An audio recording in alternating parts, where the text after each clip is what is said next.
So, right now, Bismillah ar-Rahman ar-Rahim, we are about to discuss a very important topic related to the upcoming exams we have. This is the last question in our examination, which consists of 15 marks, and obviously we wanted to get out of it maximum marks as possible. So, for this particular reason, I am opening the specimen paper two. This is the question we have. Let's conclude it very quickly because we have to go for this solution, understand the solution, and the overall construction which we have in Python right now. So I'm going to discuss it with you as well. Now, तीन चार चीजें open की हुई हैं मैंने, marking scheme भी की है. We don't have too much time, so within the 40 minute time we have to conclude everything. So let's quickly go for this 15 mark question. As you can see, इसमें अच्छी खासी जगह है लिखने को, and we do have marking crystals for it. ये paper जो है ये मैं इसका ये क्वेश्चन जो है ये आपके पास वीडियो पे भी रहेगा, और इसका आंसर जो है obviously going to send it to you, तो ये आपके लिए आसानी होगी फिर इसमें. Okay, the question says that the name of patient are stored in a 1D array. Patient. अच्छा, ये जब इसने the array patient ऐसे करके लिख दिया, इसका मतलब है कि हमें यही वाला नाम यूज करना है इस पर्टिकुलर array के लिए. Of type string, ये भी पता चल गया स्ट्रिंग टाइप है. ऑब्वियसली पेशेंट नेम स्ट्रिंग होता, अगर ये ना भी लिखते तब भी हमें पता था. A separate 2 dimension 2D array readings. ये 2D array store the latest data record about each patient. The array already contains the reading taken by the nurse for each patient. So असल में हम कुछ खुद से नहीं कर रहे हैं, डेटा ऑलरेडी मौजूद है. अब हमने चेक क्या करना है. Temperature measure to 1 decimal place, ये इन्होंने मेजर किया हुआ है. पल्स रेट होल नंबर पे मेजर हुआ हुआ है. दो चीजें हमारे पास ये रिकॉर्डेड है. Like temperature reading should be in the range of 31.6 to 37.2 inclusive. Inclusive का मतलब है कि 31.6 भी मौजूद है और 37.2 भी मौजूद है. Pulse reading should be in the range of 55.0 to 100.0 inclusive. So ये pulse rate भी हमें पता, like blood pressure और हमें टेम्परेचर का पता चल गया. ऑब्वियसली ये 31.6 हमारे जो यूजुअल पाकिस्तान में टेम्परेचर रिकॉर्ड किए जाते हैं, वो हम कहते हैं कि बुखार कितना हो गया, तो वो 100 हो गया, तो वो हम 100 जो है फ़ारेनहाइट की बात कर रहे हैं. This is in Celsius. In hospital number, the hospital number give the patient is used for the index on both array. This is a value between 100 and between 1 and 1000 inclusive.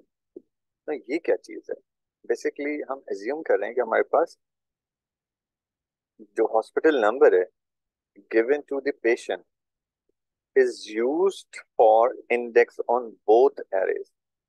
तो इस array का भी जो पहला array बनेगा जिसमें patients के नाम होंगे, और जो रीडिंग वाला एरे बनेगा उसमें भी दोनों में सेम इंडेक्स नंबर पे उसी पर्सन का डेटा होगा. मिसाल के तौर पर मैं एग्जांपल देता हूँ. मैं अपना नाम रखता हूँ, लाइक मेरा नाम, मैं कहता हूँ कि रजा का जो रिकॉर्ड है वो पहले एरे पे है और उसका नाम भी पहले नंबर पे एरे के लोकेशन नंबर 1. इसी तरह रीडिंग्स जो है रजा की जो ली गई, लेट्स सपोज इन बिटवीन इनमें से कोई और इन बिटवीन इनमें से कोई, इसकी रीडिंग भी पहले ही नंबर पे. तो if you are going for a patient number, obviously record भी उसका जब हम कॉल आउट करेंगे तो सेम आएगा उसी पर्सन का. सिमिलरली अगर कोई 500 नंबर पे है तो 500 नंबर पे से उसका डेटा उठ के आना चाहिए. ऑलराइट. अच्छा, When the data for the patient is checked, a warning is given. If any of the reading out of range, if both reading are out of range, then severe warning is given. यानी एक severe warning देने वाले हैं हम, अगर कोई कोई patient जो है ना उसके दोनों रेट्स हैं वो गड़बड़ हो. ऑब्वियसली ये दोनों रेट गड़बड़ कैसे होंगे? किसी का रेंज नीचे है 31 से और उसका ब्लड प्रेशर या पल्स रीडिंग भी 55 से नीचे, तो सीवियर वार्निंग दी जाएगी कि भाई इस पेशेंट को लाजमी देखना है, फौरन जाके चेक करें, फौरन देखें इसको इसको. और ऑब्वियसली इससे ऊपर भी अगर जाएगी तो ठीक है, within the whatever the range is. So ये हम ट्रीट करेंगे कि नॉर्मल पेशेंट है. और अगर कोई एक ऊपर जाएगा और एक नीचे आएगा तो हम कहेंगे कि ठीक है नहीं सीवियर नहीं है बट वार्निंग जरूर है. तो ये देखें आपने, इन्होंने सिर्फ सीवियर वार्निंग का कहा था, हमने क्या निकाला, हमने उससे नॉर्मल का भी आउटपुट निकाल लिया कि नॉर्मल भी आउटपुट हो सकता है, सो ऑन. ट्विस्ट क्या है इस प्रोग्राम में वो अब सामने आने वाला है. चेंज क्या है? Right a procedure. ये कहते हैं प्रोसीजर लिखें. अब प्रोसीजर लिखने का तरीका आज आप सीखेंगे कि प्रोसीजर लिखा कैसे जाता है. प्रोसीजर लिखने में कोई खास चीज नहीं है, लेकिन वो प्रोसीजर बेसिकली कॉल आउट हो सकता है बार बार उस हॉस्पिटल के किसी और प्रोग्राम के अंदर भी.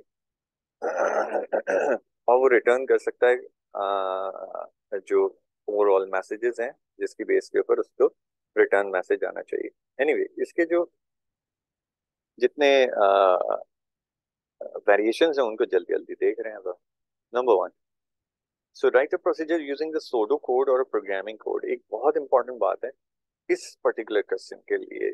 जब आप सीआईज में जाएंगे, जब आपने मॉक देने हैं, जब आपने कोई भी इस टाइप का क्वेश्चन आप अटेम्प्ट कर रहे हैं, आपको ये जरूर देखना है, अगर if you good enough for like pseudo code statement, go for it, pseudo code में लिखें. अगर आपको लगता है कि आप प्रोग्रामिंग लैंग्वेज के अंदर जिसमें आपकी प्रैक्टिस अच्छी है, सिर्फ इस क्वेश्चन की बात हो रही है, बाकी मैं किसी क्वेश्चन की बात नहीं कर रहा हूँ जो कि ऊपर, this is the 13th question, तो 12 क्वेश्चन ऊपर भी है ना इस पेपर के अंदर, पेज नंबर 1 से लेकर पेज नंबर 13 तक where we are standing.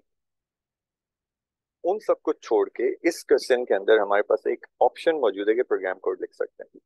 If you think that you are good enough for the program code, and we are about to see कि हम कितना अच्छा हो सकता है कि हम वाकई में लिख भी सकते हैं कि नहीं. That means the program requirement. Take the hospital number as a parameter. ये पैरामीटर क्या होता है? पैरामीटर बेसिकली एक वैल्यू है या एक इनपुट है जो कि इस प्रोसीजर के अंदर जाएगी. कैसे जाएगी वो अभी आपको दिखाते हैं.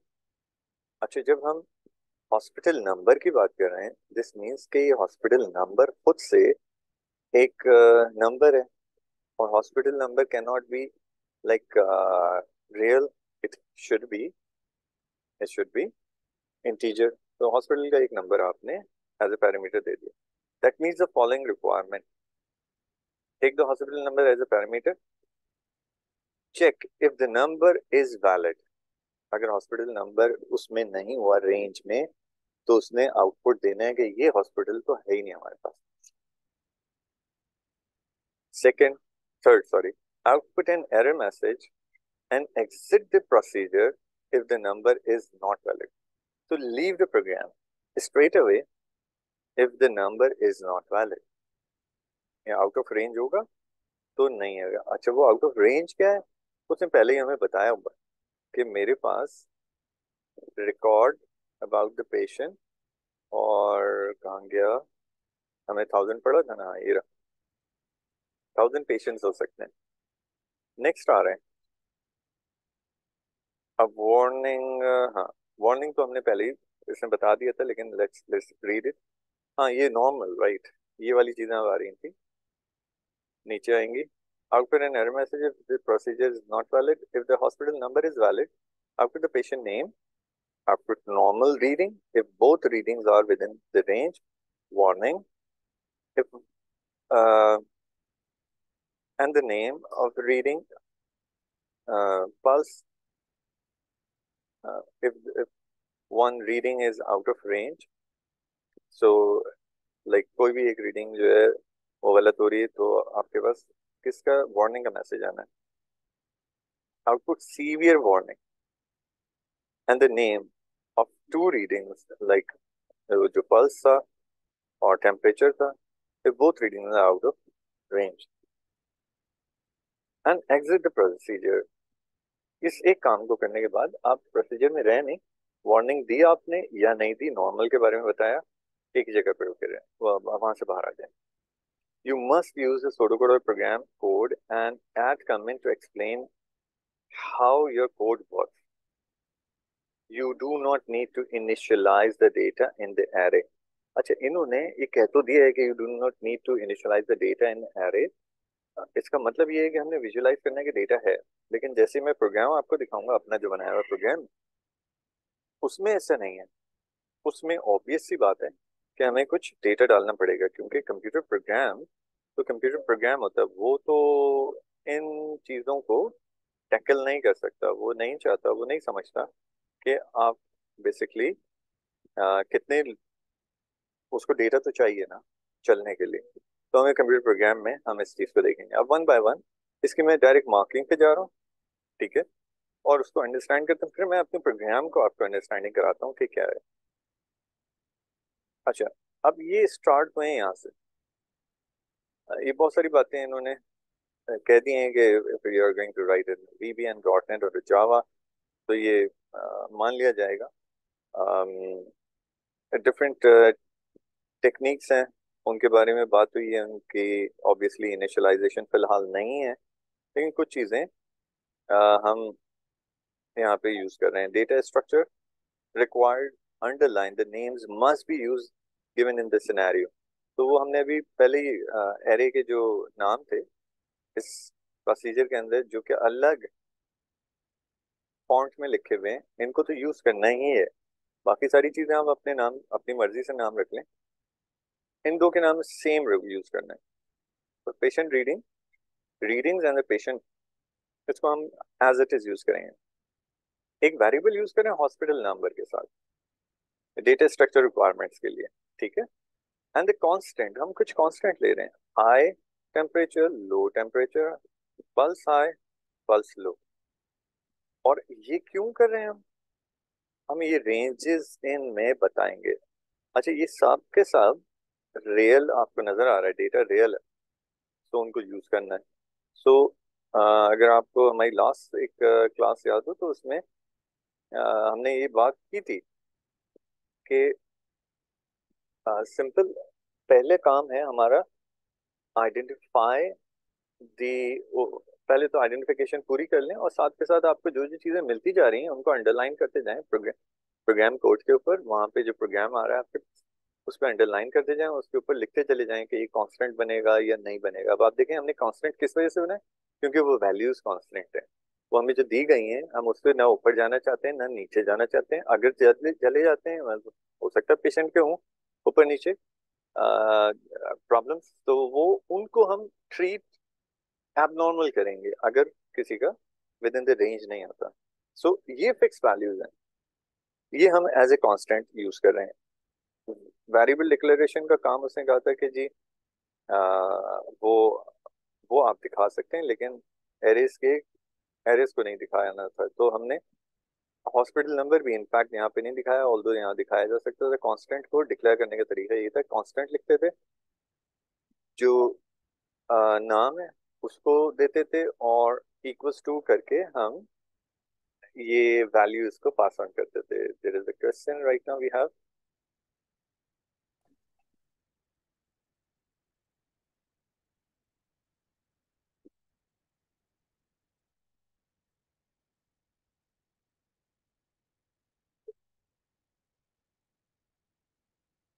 ऑफ कोर्स, ऑफ कोर्स, देखो ये सवाल है और ये बहुत ही अच्छा सवाल है। उन्होंने कहा देखें, जब 55 था तो 0.0 क्यों दिया, जब 100 था तो 0.0 क्यों दिया।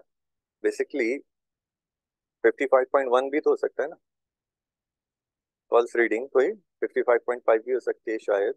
वैसे मुझे अच्छा आइडिया नहीं है कि पल्स की रीडिंग ऐसे अच्छी ऐसे आती है 55.5, लेकिन जब इन्होंने 0.0 दे दिया है, ठीक है, जब 0.0 दे दिया बेटा, तो उस वक्त हमने ये अंडरस्टैंड कर लेना है कि ये रियल डेटा है। ठीक है। हाँ जी, अब कोई कुछ कह रहा था।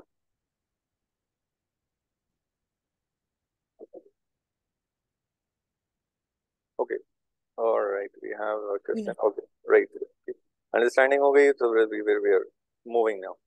अब जो चीज लर्न करने की है, देखो, इसको 100% अंडरस्टैंड करना और इसको यूज करना है हमें अपने प्रोग्राम्स के अंदर। प्रोसीजर कैसे लिखा जाएगा? अगर मैं इस थोड़ी देर के लिए इस प्रोसीजर को जो यहाँ लिखा हुआ है, थोड़ी देर के लिए हम कहते हैं कि ये ना भी लिखा हुआ होता तब भी प्रोग्राम चल जाता। कौन सी चीज? ये जो प्रोसीजर के ऊपर लाइन लिखी हुई है और इसके अंदर जो कुछ लिखा हुआ है, will obviously going to discuss it कि क्या चीज है। लेकिन क्योंकि एग्जामिनेशन क्वेश्चन में उसने हमसे एक्सप्लिसिटली कह दिया है right a procedure, so we have to use that particular procedure and we have to we have to design it.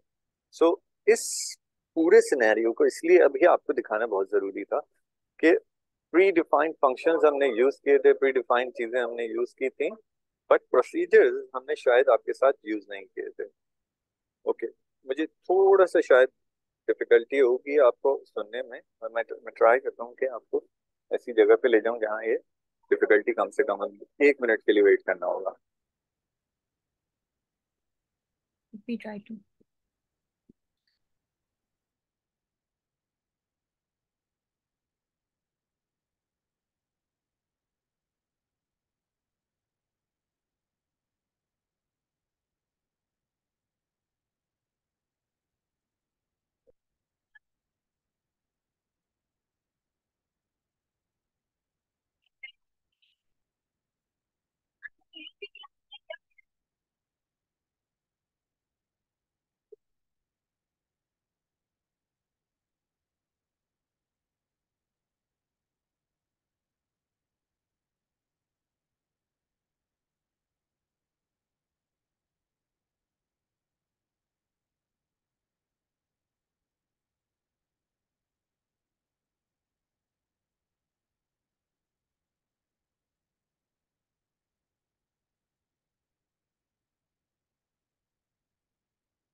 Sir आपकी आवाज नहीं आ रही, अगर आप कुछ कह रहे हैं तो।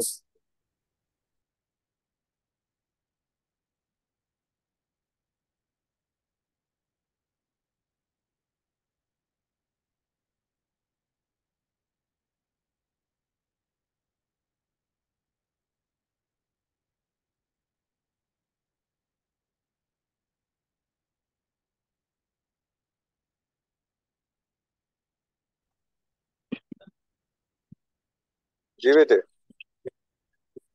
अच्छा जी, अब मेरे ख्याल आवाज आ रही है, कोई ऐसा इशू नहीं।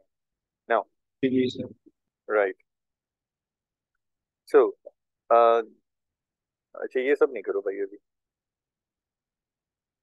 ये सारी चीजें हटा दो फटाफट।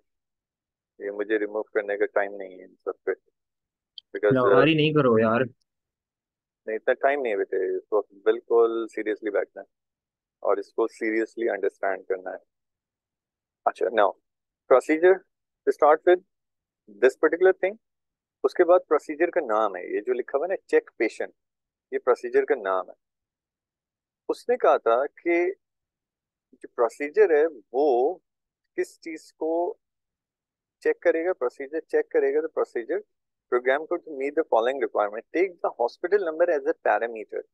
अब ये बेसिक लेवल की बातें हैं, लेकिन ये बात समझो कि जो ब्रैकेट के अंदर जो कुछ लिखा जाता है वो पैरामीटर होते हैं किसी भी प्रोसीजर या फंक्शन के। हमने फंक्शंस पढ़े हैं, फंक्शंस को हमने आपके साथ जो आपकी वर्कशॉप हुई थी उधर भी देखा था। तो पैरामीटर्स जो हैं वो विद इन द ब्रैकेट। अभी तक हमने बहुत सारी प्रोग्रामिंग की है, छोटे छोटे प्रोग्राम जो भी बनाए हैं, उनमें ब्रैकेट ओपन करते हैं, ब्रैकेट क्लोज कर देते हैं, बाजू का कुछ लिखते हैं, बाजू का कुछ नहीं लिखते हैं। आपको याद होगा कि हम ब्रैकेट्स में ओपन करके ब्रैकेट क्लोज करके आउटपुट प्रोड्यूस करते थे, कोटेशन डाल के लिखते थे तो वो आउटपुट प्रोड्यूस हो जाता था।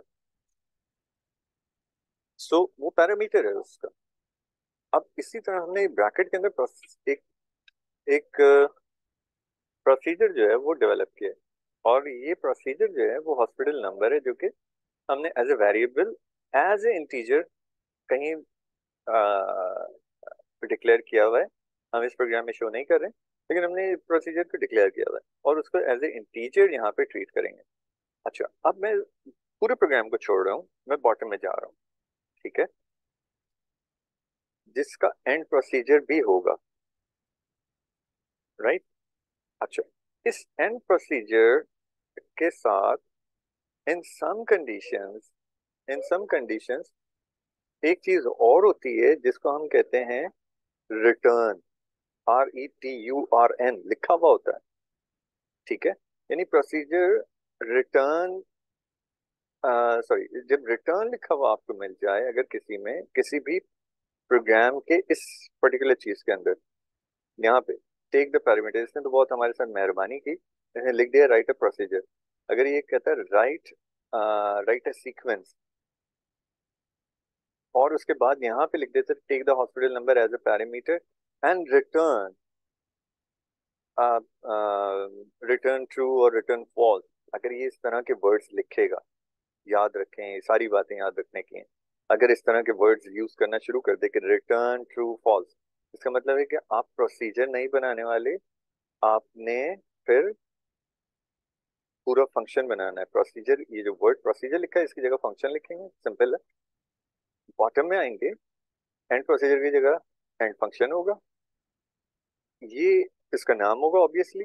और उसके आगे डिपेंड करता है कि उसने कोई पैरामीटर दिया है कि नहीं दिया है। अगर दिया है कोई पैरामीटर तो we are going to use it, और अगर कोई पैरामीटर नहीं दिया है तो obviously we are going to leave it blank. ना, अब जरा सा इसकी बात को जल्दी से समझ लें कि ये क्या कर रहा है। हमने क्या किया, एग्जम्पशन जो उन्होंने दिया था कि 1000 लोगों का कुछ है। Okay, we have a question over here. अच्छा देखो, ये इसने हमें मना किया है ना, महारिज। इसने हमें कहा है, शुरू में कह दिया है कि जी आपने कंसिडर करना है कि ये सारी चीजें हुई नहीं, स्टोर हुआ हुआ डेटा। अभी जब मैं आपको प्रोग्राम दिखाऊंगा अपना, तो मुझे स्टोर करना पड़ा। जो प्रोग्राम मैंने बनाया हुआ है यहाँ पे पाइथन पे, this is a program by the way, ठीक है। इसमें मुझे स्टोर करना पड़ा है, I will talk about it. लेकिन आप ये समझें कि इस वक्त हमें डिक्लेरेशन उसने सिर्फ कही थी जिस चीज की वो हमने दे दी है, कॉन्स्टेंट्स को डिक्लेयर कर दिया है, या वेरिएबल की डिक्लेरेशन हम दे सकते हैं। उसने कहते हैं एरे वेरे की कोई डिक्लेरेशन दिखाने की जरूरत नहीं है, ना सिंगल डायमेंशनल ना double multi dimensional, two dimensional, हालांकि दो तरह के एरे हैं। और उसी वजह से मैंने आपकी बुक भी ओपन करके रखी है, अगर किसी को स्टिल अंडरस्टैंडिंग है कि एरे को डिक्लेयर कैसे किया जाता है, this is the one, this is the way how to declare the single dimensional array, how to declare the multi dimensional two dimensional array, this is the way कि आपने upper bound lower bound यानी कि raw और column को define करना होता है उसके अंदर। ये चीजें आपको याद होनी चाहिए। अगर ये आपको याद नहीं है अब तक तो ये अलार्मिंग बात है, मुश्किल बात हो जाएगी। But we are just using it. हमने पहला पहला सीक्वेंस क्या लगा रहे हैं हम इसके अंदर?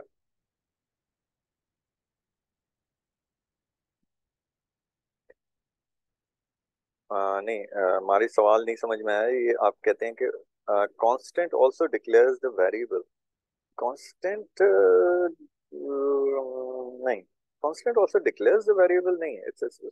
ये बात तो सवाल ही अजीब सा है, सही नहीं है। मतलब आप कहते हैं कांस्टेंट एंड वेरिएबल डिक्लेयर करने हैं, तो ये एक अलग बात है। कांस्टेंट को डिक्लेयर करने का तरीका जो है, अगर आप पूछना चाह रहे हैं, आई डोंट नो, तो वो यही है कि आपने कांस्टेंट लिखा। अच्छा, ये याद रखिए, कांस्टेंट को डिक्लेरेशन के साथ ही उसके अंदर वैल्यू भी असाइन करनी होती है। तो हमने कांस्टेंट लिखा, डिक्लेरेशन का वर्ड इसमें यूज नहीं होता। डायरेक्ट कांस्टेंट लिखेंगे, उसका नाम लिखेंगे कांस्टेंट का, आपने इक्वल्स टू का साइन लगाना है, उसके अंदर वैल्यू डाल देनी है। अगर किसी का नाम कांस्टेंट बनाना है तो कांस्टेंट लिखा, नेम लिखा, इक्वल्स टू लिखा, कोटेशन लगाया, नाम लिखा, बंद कर दिया, खत्म। तो if it is like somewhat like this, तो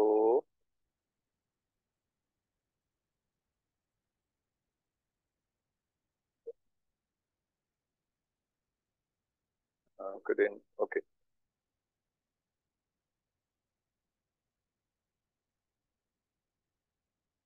ओके, हाँ, कमेंट्स।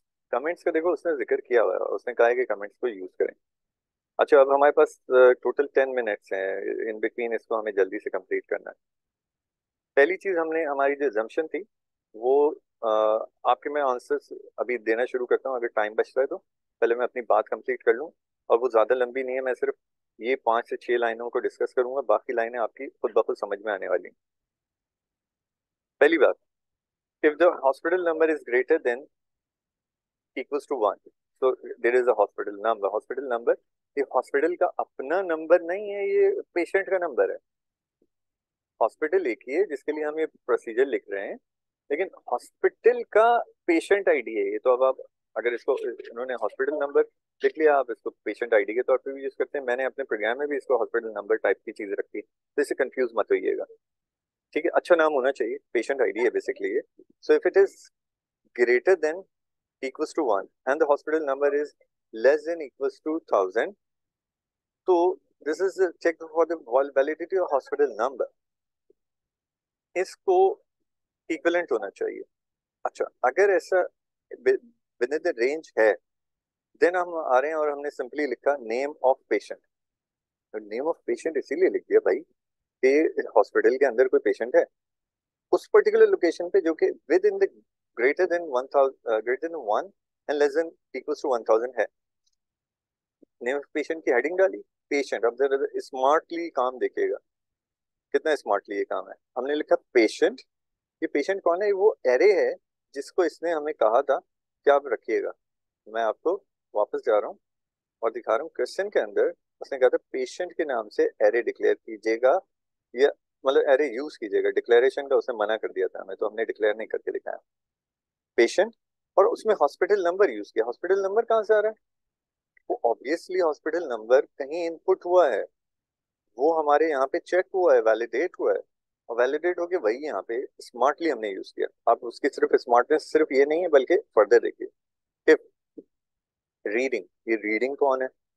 ये रीडिंग फिर ये वाली रीडिंग है जिसको उसने कहा था कि टू डायमेंशनल रीडिंग डालें, जिसके अंदर टेम्परेचर और पल्स रेट डालिएगा। तो that's what we are using. If reading hospital number, अब जरा ये देखिएगा, ये वही हॉस्पिटल नंबर है जो कि अभी डाला गया है, यानी कि उस पर्टिकुलर पर्सन की रीडिंग उठाएं कॉमा वन, ये कॉमा वन क्यों है? कॉमा वन इसलिए है क्योंकि मल्टी डायमेंशनल एरे था, टू डायमेंशनल एरे था। अब मैं बुक पे जा रहा हूँ 1 मिनट के लिए ताकि हम इस बात को समझ सकें। रॉ और कॉलम का डेटा चल रहा था। जब भी मुझे रॉ कॉलम के अंदर डेटा डलवाना होता है या आउटपुट निकलवाना होता है तो मैं like I am directly going for the output right now, but output अगर निकलवाना है टू कॉलम, 2,1 लिख दिया। हमने यहाँ हॉस्पिटल नंबर लिखा हुआ है जिसका मतलब है कि 1 चल रहा है अभी ना, या ये 2 चल रहा है जिस भी पेशेंट को चेक करवा रहे हो, और उसकी रीडिंग नंबर 1 उठाओ। रीडिंग नंबर 1 को कंपेयर करो, is it less than equals to the high temperature, temperature high जिसको हमने फिक्स किया हुआ है, टेम्परेचर हाई फिक्स हुआ हुआ है 37.2, एंड उसको फर्दर चेक कराओ क्या वो लो टेम्परेचर से के भी विद इन द रेंज है, as well as the location number 2 के ऊपर, क्योंकि हमने मल्टी डायमेंशनल एरे बनाया हुआ है। ठीक है, मल्टी डायमेंशनल एरे को मैं आपको सिर्फ विजुअलाइजेशन के लिए दिखा रहा हूँ, ऑल द टाइम जो है थोड़ा सा लिमिटेड हो गया हमारे पास। सिर्फ विजुअलाइज कीजिएगा, ये माई टेबल जो बना हुआ है इसमें आप मल्टी डायमेंशनल एरे अगर समझें कि ये वाला पार्ट तो है ही नहीं हमारे पास, लोकेशन नंबर 1 है और ये है। तो पहले साहब का एक डेटा ये था और अगला डेटा ये है जो 2 लिखा हुआ है यहाँ पे, ये वाला ट्री। सो पल्स हाई है या पल्स लो है, ये चेकिंग हो गई हमारी। अगर सब कुछ विद इन द रेंज है, हमने यही चेक करवाया ना, अगर सब कुछ विद इन द रेंज है तो आप नॉर्मल की रीडिंग दे दें कि नॉर्मल रीडिंग्स हैं। अब सेम जो प्रोसीजर के अंदर सेम चीजें हमने नीचे यूज की। ऑलराइट, नाउ यहाँ एक छोटा सा जो फर्क आपको नजर आएगा वो बहुत ही माइनर सा है। इस दफा हमने इस ब्रैकेट को, इफ वाले इस ब्रैकेट को यहाँ से यहाँ तक रखा है, ठीक है, और नीचे वाले में भी ऐसा ही रखा होगा। तो पहले ये दो चेकिंग करानी है, इनमें से कहीं से हाई या लो है कि नहीं। सेकंड, ये वाली जो रीडिंग है यानी कि पल्स की, एक पल्स की थी और एक यानी ये नीचे पल्स वाली थी, ऊपर टेम्परेचर की थी, इन दोनों में से कोई भी हाई या लो है तो अब आप क्या करेंगे, वार्निंग पल्स की आपने जारी कर दी, यह वार्निंग हम दूसरी भी डाल सकते हैं, लो टेम्परेचर या हाई, सॉरी टेम्परेचर की रीडिंग भी डाल सकते हैं, बट हम फिलहाल इसमें यहाँ स्टार्टिंग मैसेज डाल दिया वो गलत है। हमें पल्स को यहाँ पे या इसको जो है दूसरे वाले को टेम्परेचर को डलवाना है। अच्छा, सॉरी, यहाँ पे एंड लगाया हुआ था, सो ये दोनों ठीक होने चाहिए, और यहाँ पे जो ब्रैकेट लगाया हुआ है इधर और लगा हुआ है, सो इनमें से कोई भी ऊपर नीचे हो तो हमने पल्स की रीडिंग दी है, अदरवाइज हमने टेम्परेचर की रीडिंग दी है, बिकॉज अब यहाँ पे और हो गया है यहाँ तक और ये दोनों एंड है। सो ये रीडिंग्स जैसे ही आएंगी हमने आगे को चेक ये किया कि इधर इफ इट इज आउटसाइड, इधर इफ इट इज इनसाइड, और अगर ऐसा नहीं है, टेम्परेचर की वार्निंग आपने देने के बाद दोनों चीजें खराब है, ठीक है, अब इधर इक्वल्स टू के साइन नहीं लगे हुए, इवन इधर भी नहीं लगे हुए थे, इनको आपने देखना है, ये मैं आपको सेंड करने वाला हूँ, इसको आपने ठीक से देख लेना है इस क्वेश्चन को। जब ये इधर इक्वल्स टू के साइन नहीं थे, सॉरी लास्ट वाले में इक्वल्स टू के साइन नहीं है, विच मीन्स के greater than, equals, greater than, less than, greater than, less than को हमने चेक करवाया, और इस ग्रेटर देन लेस देन को चेक करवाने के बाद अगर if it is outside any any any boundary तो सीवियर वार्निंग हमने इशू की, पल्स एंड टेम्परेचर की, और कहा कि एंड इफ कर रहे हैं जितने ये जो पहला वाला इफ शुरू किया था बिल्कुल प्रोग्राम के स्टार्ट में, उसको हमने क्लोज किया बिल्कुल बॉटम में, टोटल आउटपुट को, hospital number is not valid यानी कि उस वो पेशेंट है ही नहीं ना, विद इन द 1000 रेंज हमारे पास है ही नहीं, एंड इफ किया, प्रोसीजर एंड कर दिया। अब मैं आपको क्वेश्चन में देख लेता हूँ